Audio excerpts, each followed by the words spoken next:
JPSC ಜೆಡಬ್ಲ್ಯೂಎಸ್ಸಿ ಈ ಪರೀಕ್ಷೆ ಅಕ್ರಮ ವಿಚಾರಕ್ಕೆ ಸಂಬಂಧಪಟ್ಟಂತೆ ಜಾರ್ಖಂಡ್ನಲ್ಲಿ ವಿದ್ಯಾರ್ಥಿಗಳು ರಣಕಹಳಿಯನ್ನೇ ಮುಳುಗಿಸಿದ್ದಾರೆ.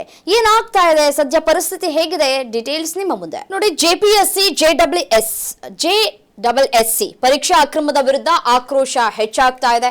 ವಿಧಾನಸಭೆಗೆ ಮುತ್ತಿಗೆ ಹಾಕೋದಕ್ಕೆ ವಿದ್ಯಾರ್ಥಿಗಳು ಹೋಗಿದ್ದಾರೆ. ಈ ಸಂದರ್ಭದಲ್ಲಿ ತಡೆ ಹಿಡಿಯುವಂತಹ ಕೆಲಸಗಳು ಕೂಡ ಆಗಿದೆ. ದೃಶ್ಯಾವಳಿಗಳನ್ನು ಗಮನಿಸ್ತಾ ಇದ್ರಿ ನೋಡಿ. ವಿದ್ಯಾರ್ಥಿಗಳು ಬಿಗಿ ಪಟ್ಟನ್ನ ಹಿಡಿದಿದ್ದಾರೆ. ಸಿಬಿಐ ತನಿಖೆಗೆ ನೀಡಬೇಕು ಅಂತ ಹೇಳಿ ಸ್ಟೂಡೆಂಟ್ಸ್ಗಳು. ಬಟ್ ಆದ್ರೆ ಸರ್ಕಾರ ಒಪ್ತಾ ಇಲ್ಲ. ಸರ್ಕಾರ ಒಂದಷ್ಟು ಭರವಸೆಯನ್ನ ಕೂಡ ಕೊಟ್ಟಿದೆ. ಆ ಭರವಸೆಯನ್ನ ತಿರಸ್ಕರಿಸಿದ್ದಾರೆ ಪ್ರತಿಭಟನಾಕಾರರು. ವಿದ್ಯಾರ್ಥಿಗಳಿಗೆ ನ್ಯಾಯ ಸಿಗಲಿದೆ ಅಂತ ಹೇಳಿ ಸಿಎಂ ಹೇಮಂತ್ ಹೇಳ್ತಾ ಇದ್ದಾರೆ. ಆದ್ರೆ ಅದನ್ನ ಕೇಳಿಕೊಳ್ಳುವಂತಹ ಒಂದಷ್ಟು ಪೇಷನ್ಸ್ಗಳು ವಿದ್ಯಾರ್ಥಿಗಳಿಗಿಲ್ಲ. ಮುತ್ತಿಗೆ ಹಾಕೋದಕ್ಕೆ ಹೊರಟಿದ್ದಾರೆ ವಿದ್ಯಾರ್ಥಿಗಳು.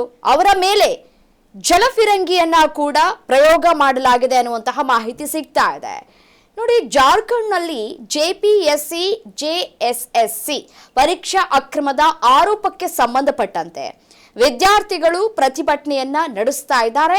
ಆ ಒಂದು ಪ್ರತಿಭಟನೆ ಮತ್ತಷ್ಟು ತೀವ್ರತೆಯನ್ನ ಪಡೆದುಕೊಳ್ತಾ ಇದೆ. 3 ದಿನಗಳ ಕಾಲ ಸರ್ಕಾರದ ಜೊತೆ ಸುದೀರ್ಘವಾಗಿ ಮಾತುಕತೆಯನ್ನ ನಡೆಸಿದ್ದಾರೆ ವಿದ್ಯಾರ್ಥಿಗಳು. ಬಟ್ ಆದರೆ ಯಾವುದೇ ರೀತಿಯಾದಂತಹ ಪ್ರಯೋಜನಗಳು ಇಲ್ಲಿ ಆಗಿಲ್ಲ. ವಿದ್ಯಾರ್ಥಿಗಳು ಬಿಗಿ ಪಟ್ಟನ್ನ ಹಿಡಿದು ಕೂತಿದ್ದಾರೆ. ಅವರ ಬೇಡಿಕೆ ಅಂದ್ರೆ ಅವರ ಪ್ರಮುಖ ಬೇಡಿಕೆ ಏನಪ್ಪಾ ಅಂದ್ರೆ ಸಿಬಿಐ ತನಿಖೆಗೆ ಸರ್ಕಾರ ಒಪ್ಕೊಳ್ಬೇಕು. ಸರ್ಕಾರ ಒಪ್ಪದೇ ಇರುವಂತಹ ಹಿನ್ನೆಲೆಯಲ್ಲಿ ಇವತ್ತು ರಾಂಚಿಯಲ್ಲಿ ವಿಧಾನಸಭೆಗೆ ಘೇರಾವನ್ನ ನಡೆಸೋದಕ್ಕೆ ವಿದ್ಯಾರ್ಥಿಗಳು ನಿರ್ಧಾರವನ್ನ ಮಾಡಿದ್ದಾರೆ. ಸಾವಿರಾರು ಸಂಖ್ಯೆಯಲ್ಲಿ ವಿದ್ಯಾರ್ಥಿಗಳು ಭಾಗಿಯಾಗಿದ್ದಾರೆ ಪ್ರತಿಭಟನೆಯಲ್ಲಿ. ಗಮನಿಸ್ತಾ ಇದ್ದೀರಿ, ಜೆಪಿಎಸ್ಸಿ ಜೆಎಸ್ಎಸ್ಸಿ ಪರೀಕ್ಷಾ ಅಕ್ರಮ ಆಗಿದೆ. ಹಾಗಾಗಿ ವಿದ್ಯಾರ್ಥಿಗಳು ಆಕ್ರೋಶವನ್ನ ವ್ಯಕ್ತಪಡಿಸ್ತಾ ಇದ್ದಾರೆ. 3 ದಿನಗಳಿಂದಲೂ ಕೂಡ ಸಾಕಷ್ಟು ಪ್ರಯತ್ನಗಳಾಯಿತು. ಬಟ್ ಆದರೆ ಯಾವುದೇ ಪ್ರಯೋಜನ ಆಗಿಲ್ಲ. ಸರ್ಕಾರ ಸಿಐಡಿ ತನಿಖೆ, ಇಡಿ ತನಿಖೆ ಹಾಗೂ ಕೆಲವು ಪರೀಕ್ಷೆಗಳ ರದ್ದತಿಗೆ ಒಪ್ಪಿಕೊಂಡರೂ ಕೂಡ ಸಿಬಿಐ ತನಿಖೆ, ಸಿಜಿಎಲ್ ಪರೀಕ್ಷೆ ರದ್ದು, ಪಾರದರ್ಶಕ ಮೌಲ್ಯಮಾಪನ, ಕಟ್ ಆಫ್ ಮತ್ತೆ ಈ ಉತ್ತರ ಪತ್ರಿಕೆಗಳ ಬಹಿರಂಗ ಸೇರಿದಂತೆ ಹಲವು ಬೇಡಿಕೆಗಳ ಮೇಲೆ ವಿದ್ಯಾರ್ಥಿಗಳು ಬಿಗಿ ಪಟ್ಟನ್ನ ಹಿಡಿದಿದ್ದಾರೆ.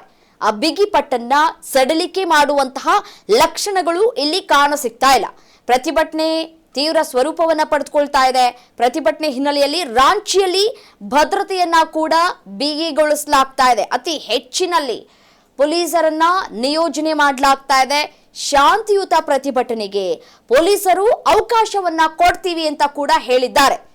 ಕಲ್ಲು ತೂರಾಟ ಮಾಡೋದು ಅಥವಾ ಬೇರೆಯವರ ಮೇಲೆ ಹಲ್ಲೆ ಮಾಡೋದು, ಮಾತಿನ ಚಕಮಕಿ ನಡೆಯೋದು, ಇದ್ಯಾವುದಕ್ಕೂ ಕೂಡ ನಾವು ಅವಕಾಶವನ್ನ ಕೊಡುವುದಿಲ್ಲ. ಮೌನವಾಗಿ ಪ್ರತಿಭಟನೆಯನ್ನ ನಡೆಸಿ, ಮತ್ತೆ ಶಾಂತಿಯುತವಾಗಿ ಪ್ರತಿಭಟನೆಯನ್ನು ನಡೆಸಿ. ಮೌನವಾಗಿ ಅಂತಂದ್ರೆ ನಾಲಿಗೆ ಹರಿಬಿಡುವಂತಹ ಕೆಲಸವನ್ನ ಯಾರು ಮಾಡೋದಕ್ಕೆ ಹೋಗ್ಬೇಡಿ ಅಂತ ಕೂಡ ಹೇಳ್ತಾ ಇದ್ದಾರೆ ಪೊಲೀಸ್ನವರು. ಅದಕ್ಕಾಗಿ ನಾವು ಬೇಕಿದ್ರೆ ಪರ್ಮಿಷನ್ ಕೊಡ್ತೀವಿ, ಇಲ್ಲ ಅಂದ್ರೆ ಕೊಡೋದಿಲ್ಲ ಅಂತ ಕೂಡ ಹೇಳ್ತಾ ಇದ್ದಾರೆ. ಆದ್ರೆ ಹಿಂಸಾಚಾರಕ್ಕೆ ಮುಂದಾದ್ರೆ ಕಾನೂನು ಕ್ರಮವನ್ನ ತೆಗೆದುಕೊಳ್ತೀವಿ ಅನ್ನುವಂತಹ ಎಚ್ಚರಿಕೆಯ ಸಂದೇಶವನ್ನ ವಿದ್ಯಾರ್ಥಿಗಳಿಗೆ ರವಾನೆ ಮಾಡಲಾಗಿದೆ ನೋಡಿ.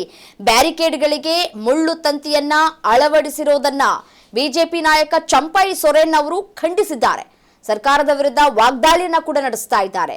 ಮುಖ್ಯಮಂತ್ರಿ ಹೇಮಂತ್ ಸೊರೇನ್ ಮಾತ್ರ ಯುವಕರಿಗೆ ನ್ಯಾಯ ಸಿಗಲಿದೆ, ಅಕ್ರಮಕ್ಕೆ ಹೊಣೆಗಾರ ಆದವರಿಗೆ ಅವರ ವಿರುದ್ಧ ನಾವು ಕಠಿಣ ಕ್ರಮವನ್ನ ತೆಗೆದುಕೊಳ್ತೀವಿ ಅನ್ನುವಂತಹ ಭರವಸೆಯನ್ನ ಕೂಡ ಒಂದ್ ಕಡೆ ಕೊಡ್ತಾ ಇದ್ದಾರೆ. ಆ ಭರವಸೆಗೆ ವಿದ್ಯಾರ್ಥಿಗಳು ಕಿವಿಗೊಡುವಂತಹ ಕೆಲಸಗಳು ಆಗ್ತಾ ಇಲ್ಲ. ಅವ್ರು ಕೇಳ್ತಾ ಇರೋದಿಷ್ಟೇ, ಸಿಬಿಐ ತನಿಖೆಗೆ ಆಗ್ರಹಿಸಿ. ಯಾರು ತಪ್ಪಿತಸ್ಥರಿದ್ದಾರೋ ಅವರ ವಿರುದ್ಧ ಅವ್ರು ಕ್ರಮ ತೆಗೆದುಕೊಳ್ತಾರೆ. ನೀವ್ಯಾಕೆ, ಸರ್ಕಾರ ಯಾಕೆ ಇಷ್ಟೊಂದು ತಲೆ ಕೆಡಿಸ್ಕೊಳ್ತಾ ಇದೆ, ನಿಮ್ದೇನೂ ತಪ್ಪಿಲ್ಲ ಅಂತಂದ್ರೆ ಸಿಬಿಐ ತನಿಖೆಗೆ ಕೊಡಿ ಅಂತ ಕೂಡ ಕೇಳ್ಕೊಳ್ತಾ ಇದ್ದಾರೆ ವಿದ್ಯಾರ್ಥಿಗಳು. ಬಟ್ ಆದ್ರೆ ಸರ್ಕಾರ ಇದಕ್ಕೆ ಒಪ್ಪುವಂತಹ ಲಕ್ಷಣಗಳು ಕಾಣ ಸಿಗ್ತಾ ಇಲ್ಲ.